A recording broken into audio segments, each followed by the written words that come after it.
Okay, good afternoon, everyone. You won't see me because I don't have a camera. And I was joking yesterday with the group as we were doing our run through, maybe I should drop 20 bucks on a camera to stick on my monitor since Zoom meetings are becoming the new norm. So guess what I'm going to be doing this weekend? Amazon shopping, since I can't go to a store. Anyway, good afternoon. Thanks for sticking around. I'm Rodney Hoffner. I'm the evening supervisor and Stacks coordinator at Mount St. Mary College. And today I just want to briefly go over how we did an inventory of our print collection. And my talk is entitled Scanding in the Stacks. And I'll explain the word scanding at the end if you haven't figured it out by then. So some background on Mount St. Mary College. It's a private liberal arts institution located in Newburgh, founded in 1959. We have about 2,500 full-time students. The Kaplan Family Library is located in the Dominican Center, pictured here. We're on the north end of the building. So why do an inventory? Well, it leads to the goal of having the OPAC accurately reflect what's on your shelves, which then could possibly lead to more user satisfaction if they can find what they need. It also allows you to find missing and/or misshelved items and make cataloging corrections. And you can discover items that can be weeded and/or repaired. The preliminaries to this project, our last inventory was done in 2014. As I was told, it was somewhat labor intensive. I wasn't there at the time. We did not have an inventory module for our ILS, which is Sierra. So we needed a low-cost solution that wasn't too demanding of our time or effort. I began our literature search in December of 2018. So I was going through several articles to see what other libraries had done as far as doing their inventory. And I came across this article. It was exactly what I needed, a quick, accurate, and free of cost inventory and shelf reading solution from the Journal of Access Services. The other day, I looked for this article on Google Scholar. I could not find a free version of it, but I'm sure it would be available through ILL if you wanted to use this system.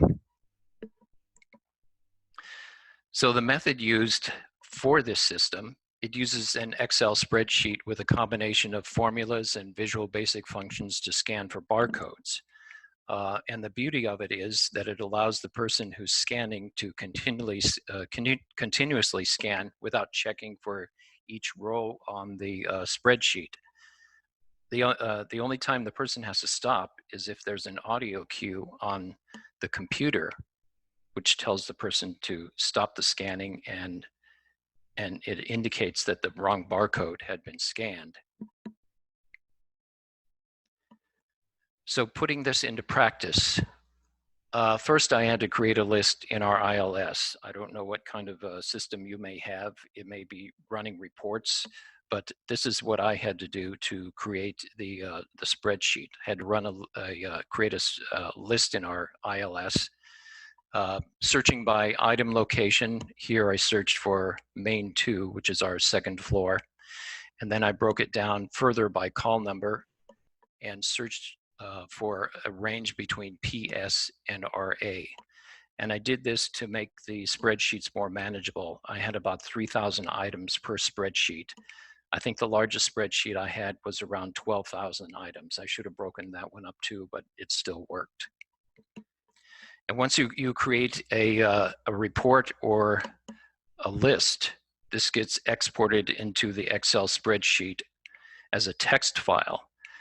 I won't go into the procedure of how to do that. If you're interested in doing this at your institution, the instructions are self-explanatory in the article that I just previously cited.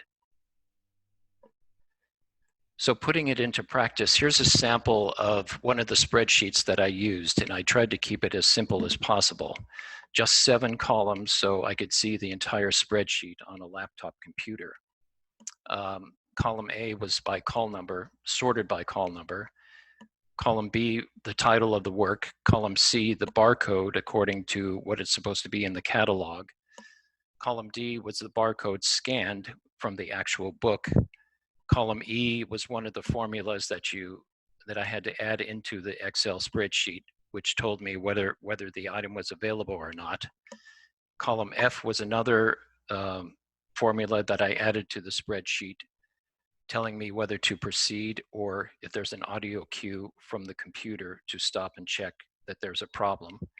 And column G for notes.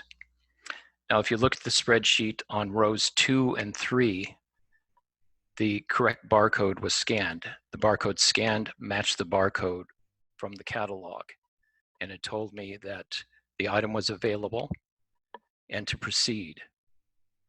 In row 4, the incorrect barcode was scanned. It did not match the one from the catalog, so I got an audio cue to stop scanning and the indication that the item was not available. So in some cases, it was an easy solution. It's possible that the book was just out of order on the shelf. So all I had to do was rescan the item. Sometimes it was a bigger issue, and that's the reason why I had the notes column to make a notation that I had to go back and look to see what the problem was after I got done scanning for that day. If you look at row 5, it's highlighted in yellow. This is another formula that you can add to the spreadsheet. It makes it easier to keep your place. It automatically scrolls down depending on which line you're on. So if you have to leave and then come back, it's easy to find where you left off. I began experimenting with these spreadsheets on January 18th in 2019. As you can see from this picture, it's a simple setup, just a barcode scanner with a laptop on a book truck to make it easily movable around the shelves. And so with the blessing of then head of Access Services, librarian Jen Park, thank you, Jen, I started scanning the reference section on January 25th, continued through each section, and I completed the project on August 22nd, 2019. One disadvantage I did find was that the call number order on the spreadsheet didn't always match the order of the books on the shelves, and this was due to the sorting function in Excel. It sorts by the first numeral. So B104 on the spreadsheet came before B41. So there was some shelf skipping.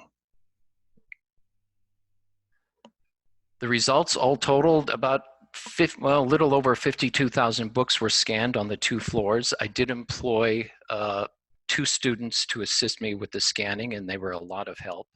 I estimated between the 3 of us, it took about 150 hours working over about 7 months. I only found 25 books that were misshelved, which could mean a couple of things. Either our student workers are fabulous at shelving or our circulation is low, and I have to think it was the latter. I found 111 cataloging anomalies, and only 163 books were missing, which I thought was pretty good out of 52,000. The assessment overall, I think the project was a success. I achieved the goal of inventorying the entire collection and adjusting the bibliographic records. I was satisfied of knowing that the collection was well maintained even before the inventory, because most or many of the items were where they were supposed to be. And I would suggest it's probably not a good solution for collections over 100,000 volumes. It's still somewhat time consuming. So the word scanding. A student worker and I would discuss the previous day's progress of scanning and standing, but we got tired of saying scanning and standing, so we just shortened it to scanding, and that's where the word came from. And that's the end of my talk, if there are any questions.